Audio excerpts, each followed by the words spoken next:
February 11th, 1945. Northern Burma. The jungle steamed under the afternoon sun, every leaf trembling with heat. Japanese soldiers of the 56th Division lounged near a makeshift ammunition depot carved into a clearing. Piles of mortar shells and wooden crates sat under tarpaulins, and the air was heavy with the smell of oil and sweat. Corporal Kenji Sato leaned against a tree, smoking a hand-rolled cigarette. His comrades were teasing a Burmese guide who had just delivered a batch of strange-looking tubes.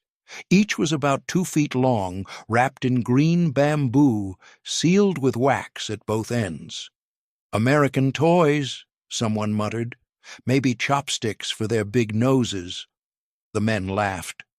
The guide said nothing. He placed the bundle down and hurried away, vanishing into the thick wall of vines. Sergeant Nakamura kicked one of the tubes with his boot. It rolled over with a dull thud. "Bamboo bombs, huh?" he said mockingly. "The British think we'll run from bamboo now?" The others howled with laughter. Overhead, a distant drone echoed through the jungle canopy. An Allied plane, perhaps, but it was far off, harmless. The soldiers ignored it, passing a canteen between them, their jokes growing louder. A mile away, deep in the shadows of the forest, a small team of Allied guerrillas, part of the Office of Strategic Services, fighting alongside Kachin scouts, listened to the laughter through binoculars. Lieutenant Marcus Reed crouched beside a rock, sweat streaking down his neck, a faint grin crossing his face. "They're laughing already," he whispered. "Good, let them." In the center of the clearing, one of the bamboo tubes gave a faint pop. The soldiers didn't notice at first, until a hiss followed, then another. The wax seal burst, releasing a thin trail of gray smoke. Corporal Sato frowned. "What the hell?" The explosion came like a thunderclap. The bamboo tube split open, spraying burning gel across the crates. A dozen sparks ignited at once, each one a miniature inferno. Within seconds, the entire depot erupted in orange fireballs. "Fire! Fire!" Nakamura screamed, scrambling to pull open a crate of ammunition. But it was too late. The jungle floor became a wall of flame. Explosions leapt from one pile to another, the air thick with smoke and screaming metal. The laughter was gone now, replaced by chaos, heat, and terror. The men dove into ditches as shrapnel tore through the air. The bamboo bombs, once a joke, were devouring the camp. From his vantage point, Lieutenant Reed watched through binoculars. His voice was calm. "Looks like the bamboo worked." Beside him, the Kachin guide smiled faintly. "Japanese. Don't laugh now." The sky glowed red above the burning treetops as the jungle consumed itself. Somewhere in the distance, a monkey screamed, an eerie echo of the laughter that had begun it all. Weeks earlier, January 1945, inside a humid Allied field workshop near Imphal, India. The air was filled with the smell of kerosene and charred metal. Makeshift tables were covered with bamboo stalks, jerry cans, and old ration tins. Here, among engineers and guerrilla tacticians, the strange idea that would terrify Japanese troops was first born. Captain Harold "Mac" McIntyre of the British Special Operations Executive leaned over a cluttered workbench, holding a length of bamboo up to the light. Its inner walls gleamed with resin. "It's natural, waterproof, strong," he muttered, "and every inch of Burma has it." Beside him, a young American ordnance officer, Lieutenant Marcus Reed, scribbled notes. "The problem's not getting explosives in," he said. "It's making sure it looks harmless long enough to get close." That was the genius of the plan. Instead of steel casings, which Japanese sentries would immediately confiscate, the team would use bamboo, ordinary, local, and invisible among the daily clutter of jungle life. McIntyre tapped a finger on the workbench. "We pack it with phosphorus and thermite gel, add a wax seal to keep it dry. Once the fuse burns through." He mimed an explosion with his hands. "The entire thing goes off like a fuel drum." The Kachin scouts, who knew every trail and village between Imphal and Mayitkina, were the next piece of the plan. They would carry these bamboo tubes under rice sacks, placing them inside Japanese supply depots, truck stops, and even under fuel barrels. But there was one problem. No one believed it would work. "Bamboo bombs?" one officer scoffed during a briefing. "You're telling me we'll scare the Imperial Army with gardening supplies?" McIntyre had only smiled. "That's the point. They won't be scared until it's too late." Days turned into nights of relentless testing. The first prototypes burned too quickly, exploding before the saboteurs could escape. The second batch barely ignited. Then, after dozens of attempts, Reed's adjustment, mixing powdered aluminum with rubber adhesive, produced a perfect delayed ignition. In the dim light of a single lantern, the final test went off. A hollow thud, a hiss, and then an eruption of orange fire that scorched the palm trees 20 yards away. Reed grinned through the smoke. "She breathes fire." McIntyre nodded. "Now let's see if the Japanese can laugh at that." By February, Kachin scouts carried hundreds of these makeshift bombs through the mountains, disguised as trade goods. To the Japanese, they looked like bundles of harmless bamboo until the moment they exploded inside their own supply lines. And as Allied intelligence soon learned, the effect wasn't just physical, it was psychological. Rumors spread among Japanese ranks about haunted bamboo and cursed forests. Soldiers grew jumpy, refusing to store crates near any unfamiliar stalks. The jungle itself had become a weapon. March 3, 1945. Somewhere along the Ledo Road, Burma. Rain hammered the jungle in silver sheets, turning the narrow trail into a river of mud. A Japanese truck convoy rumbled through the storm, engines growling, tires slipping on the slick ground. Each vehicle carried crates of artillery shells and drums of aviation fuel bound for Mayitkina. Private Tanaka sat in the back of the lead truck, soaked to the bone. He stared out at the walls of bamboo flashing by in the headlights. Ever since the attack on the depot last month, whispers had spread like fungus in the ranks. Soldiers spoke of the burning stalks, of bamboo that hissed, spat smoke, and swallowed entire camps in fire. Superstition had taken root in the Imperial Army. Men kicked at bamboo stalks as they passed, spat curses into the jungle, and avoided sleeping near trees. But tonight, under pounding rain, they felt safer. Fire couldn't burn in this. Halfway up the slope, the convoy stopped. The lead truck's headlights caught something ahead, fallen bamboo blocking the road. The driver and Tanaka jumped out, sloshing through the mud to clear it. The stalks were hollow, bound together with rope. "From the rain," said the driver. "Nothing dangerous." Tanaka nodded, though his stomach twisted. He grabbed one of the bamboo poles. It was heavier than it should have been. Then he heard it, a faint sizzle beneath the rain. He dropped the bamboo just as it burst open in white flame. In seconds, the road became a wall of fire. Fuel drums exploded one after another like thunder rolling through the valley.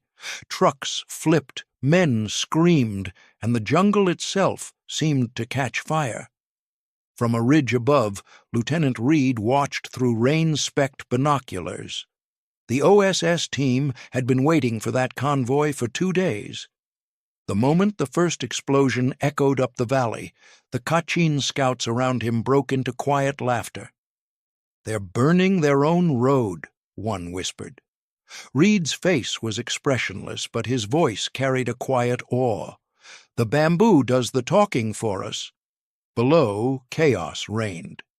The Japanese commander tried to rally his men, shouting for extinguishers, but the thermite gel was merciless. It clung to everything. Even rain couldn't kill it. Black smoke billowed upward, choking the night sky. Hours later, when the fires finally died, nothing remained but twisted metal and the charred outlines of trucks. Dozens of soldiers were missing, and the road itself, vital to Japan's supply network, was impassable. Word of the attack spread fast. In Rangoon, officers dismissed it as accidental fire. But the survivors knew what they had seen: bamboo that exploded, bamboo that burned even in rain. And somewhere deep in the Allied lines, the men who invented it celebrated with a tin of coffee and a laugh that sounded a lot like revenge. Late March 1945. The Japanese High Command in Rangoon was in turmoil. Reports kept arriving from across Burma, supply dumps destroyed, convoys lost, and men claiming that the jungle itself was alive with fire. Colonel Masaru Ishida spread the dispatches across his desk. The handwriting varied, some neat, others shaking and smudged, but the stories were the same. Mysterious explosions, bamboo fragments found at every blast site, ammunition depots vanishing overnight. He dismissed his aides and lit a cigarette, staring at the maps on his wall. It made no sense. No air raids, no artillery, no trace of Allied forces, just bamboo. Ishida exhaled slowly. "The enemy uses ghosts now," he muttered. But the truth was far from supernatural. In the mountains north of Lashio, OSS teams and Kachin saboteurs had refined their craft. They built new variants, some with phosphorus, others with time-delay fuses hidden under rice baskets or disguised inside canteens. Every explosion tore another hole in Japan's crumbling supply web. The effect rippled through morale. Patrols refused to move through dense groves. Mechanics refused to repair trucks near bamboo fences. Even seasoned officers started burning roadside vegetation out of fear. By April, the Japanese lines were starving, not just for fuel and munitions, but for trust. Soldiers no longer trusted their own surroundings. In one small outpost near Meiktila, a platoon commander named Lieutenant Araki ordered his men to clear a patch of bamboo near the ammunition tents. He'd heard the stories and didn't want any ghost stalks nearby.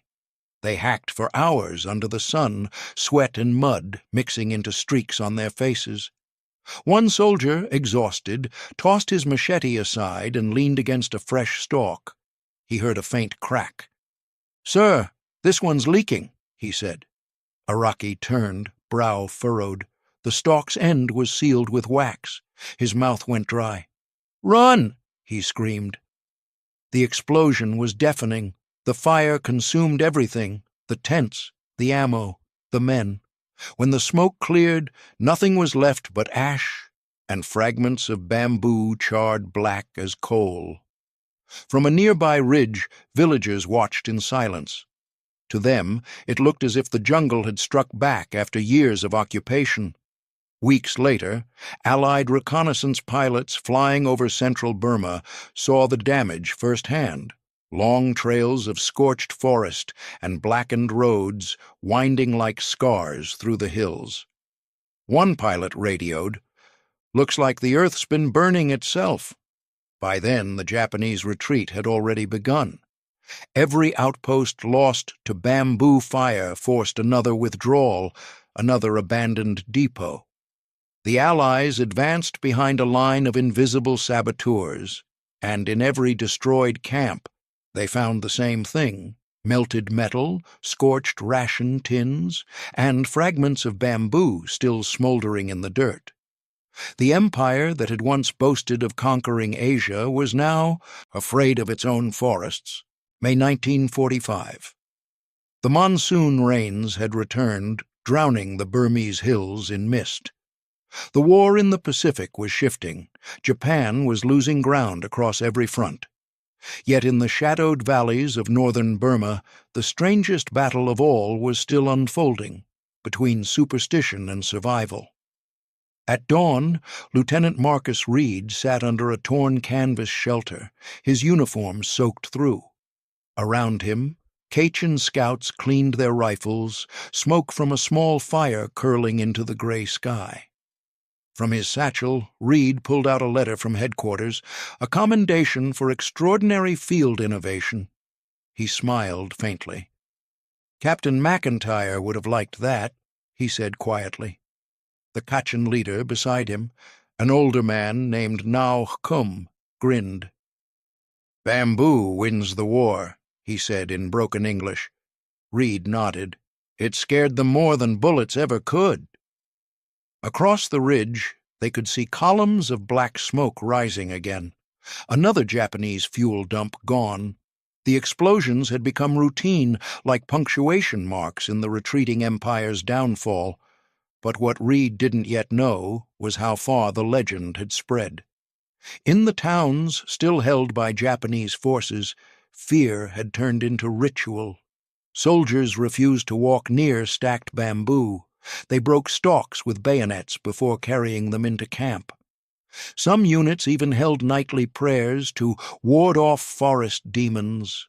One sergeant, writing in his diary before the final Allied push into Burma, described it this way: "We once feared planes, tanks, and guns. Now we fear the sound of bamboo cracking in the wind." The psychological victory was complete. The Allies didn't just destroy supply lines, they infected the enemy's imagination. Weeks later, Reed's team received word. Japanese command was abandoning major routes and falling back toward Thailand. The sabotage campaign had achieved its purpose. He and his men were ordered to stand down and regroup in Imphal. Before leaving, Reed walked through the clearing where it had all started, the site of that first explosion back in February. Charred trees jutted from the ground like blackened spears, the earth still scarred by flame. He knelt and picked up a fragment of bamboo, scorched and cracked, but still faintly green inside. Nature had turned into weaponry. Simplicity had become strategy. He turned to his scouts. "This little thing," he said, holding it up, "did more than 100 bombs ever could." Na Kum smiled. "Because it belonged to the jungle." As Allied troops advanced, the story of the bamboo bombs spread among them like legend, told in mess tents, whispered in airfields, repeated by soldiers who'd never even seen Burma. They spoke of how the jungle had turned against the invaders, how simple stalks of grass became fire and fear, and how laughter, once echoing through those green canopies, had vanished into silence and smoke. August 1945. News of Japan's surrender reached the camps.